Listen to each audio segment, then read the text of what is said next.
আপু আমি না প্রতিদিন আপনার জন্য আসলে এখানে অপেক্ষা করি, আপনার ফোন নাম্বারটা নেওয়া যাবে? Sorry, I have a boyfriend.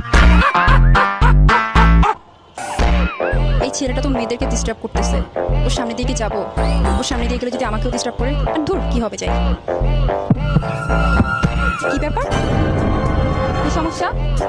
কি সমস্যা মানে? আমি তো আপনাকে কিছু বলি নাই। মানে এই মাত্র একটা মেয়ে গেল, আপনি ওর কাছে নাম্বার চাইলেন, আমার কাছে কেন চাইলেন না? কেন ও সুন্দর বেশি, আমি সুন্দর না? হ্যাঁ। তো আমার নাম্বার নাই? না, নাম্বার লাগবে না। আমি সুন্দর হলে নাম্বার লাগবে না কেন? আচ্ছা ঠিক আছে, আমার নাম্বার নিতে হবে না, আমার নাম্বার আপনাকে দিচ্ছি। লাগবে না। চুপ। ধরেন, এটা আমার নাম্বার। নাম্বার দিছে? দিছে। চল। কি অবস্থা আপু? কি বলছিলাম না মেয়ে ভালো না? এই দেখ একটু আগে নাম্বার দিছে, নাম্বারটা মিলা। তুমি ওর নাম্বার দিচ্ছ কেন? এই আপনি আমাকে ফলো করতে করতে এখানে চলে আসছেন না? এই রাখো, ও তোমার ফলো করে না, এটা আমাদের একটা প্ল্যান ছিল। প্ল্যান?